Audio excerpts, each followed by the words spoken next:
What's up, y'all? It's Emile Ennis Jr. back here with Clevver News, and it's time to talk about Saturday Night Live, or better yet, who could have been on the show. Saturday Night Live wouldn't be half of what it is today without the all-star comedic cast, but try not to let your jaw hit the floor too hard as we break down some of the most shocking celebs and comedians who were rejected from starring roles on the show. So we know and love the cast of SNL for their laugh-out-loud sketches, exciting guest hosts, and epic monologues that have been running strong since it first aired in 1975.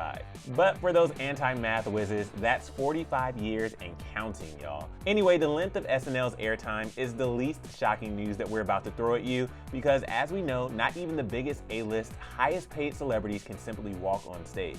The audition is cutthroat and gruesome, according to many actors who have endured the terror-inducing process, such as SNL regular Bill Hader once put it. Another actor, Rob Hubel, who auditioned back in 2004, revealed that the fear tactic is set in place on purpose, saying, quote, "They try to make it as scary as possible because it's a live show and in real life. I'm sure it is terrifying and things do go wrong, so they want you to be prepared."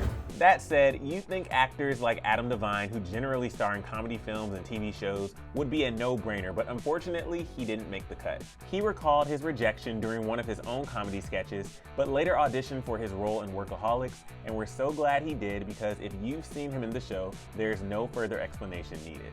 SNL is so cutthroat that the man, the myth, the legend that is Michael Scott, aka Steve Carell, was also rejected from a stint on the comedy series. SNL producer Lorne Michaels revealed to The Hollywood Reporter that many actors who auditioned, like Steve, were brilliant performers, but he knew that on some level it wasn't going to work. Steve has gone on to make a name for himself as one of Hollywood's biggest A-list names, plus his wife Nancy Walls was soon to join SNL as a cast member for the show's 21st season. So, win-win? Speaking of Michael Scott, Mindy Kaling had dreamt of being an SNL cast member since she was a little kid, and considering she starred on and wrote many episodes of The Office, you'd think this would be a done deal. To be considered for a role on SNL is a huge honor in and of itself, and so much so that The Office showrunner Greg Daniels even agreed to release Mindy from her contract if she scored a spot on the show. It was then that Mindy was offered a writing position instead and eventually turned down SNL.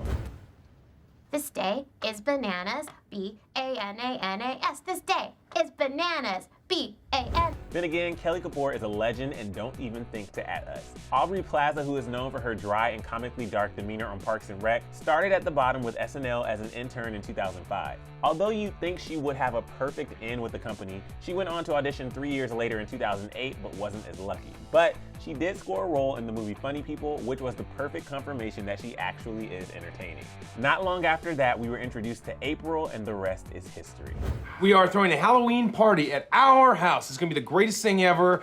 Someone will die. Of fun. And of murder. There's gonna be beer, pumpkins. Bloody goblins. Fake ones. Still unsure if she was actually serious or not, but it's great acting nonetheless. Funny guy Jim Carrey's SNL audition could have passed as an actual SNL sketch because of how shocking the entire situation was. Just as he pulled up to his audition, the NBC Burbank studio was swarming with news camera crews after someone was in the middle of a suicide attempt on the roof of the building. I mean, you really can't make this stuff up. But this didn't stop Jim from continuing on his audition, where he did an Elvis Presley in the post-nuclear war impression. Unfortunately, Lorne Michaels wasn't present during the time of the audition, but another casting director on set claimed that they didn't think Lorne would like the sketch. But of course, he then went on to become a star on In Living Color, created by the Wayans family. King of comedy Kevin Hart is fully capable of taking on a role on SNL, but he is the sole example of what happens when thinking outside the box lands you, well, far outside the box. Kevin reportedly didn't land a role on the show after he attempted to do an impression of an ex-basketball player and sports analyst Avery Johnson, but it was Lauren's face that gave away the fact that nobody really knew who Avery Johnson was. All short jokes aside, this audition went way over everyone's heads that day. And for the SNL role of Barack Obama, Jordan Peele was a top contender and was actually offered a spot on the show, but was forced to turn it down as the producers for Mad TV wouldn't let him out of his contract.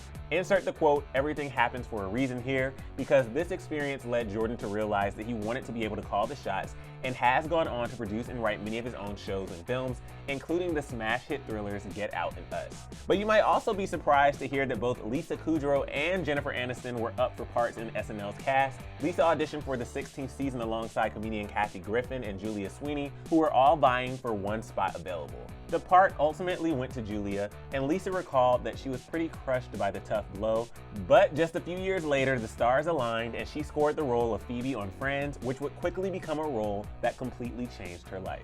Jen's story as to what happened with her SNL audition is still unclear, as many aren't sure if she was rejected or if she just turned the part down. But according to the Live from New York book, Jen auditioned for the show and was rejected, but fellow actor Adam Sandler revealed that Jen was actually offered a spot on the show and turned it down for Friends. Not gonna lie, probably the best decision she could have ever made at the time, but in the end, Jen revealed that being on SNL wasn't really for her, as she claimed that she didn't think she'd enjoy working in the mostly male-driven boys club environment of SNL, in her words. So are you guys shocked, or are you shocked at some of these audition stories? Clearly, these SNL rejections are not at all a testament to how talented and hilarious many of these celebrities turned out. Plus, had it not been for these minor setbacks, they may not have had half the success as they all do now. But for more entertainment news updates, click right over here for another Clevver News video, and then let us know who you were most surprised to hear didn't make it on the show down in the comment section below. I'm your host, Emile Ennis Jr., and I'll see you soon right back here on Clevver. Bye, guys.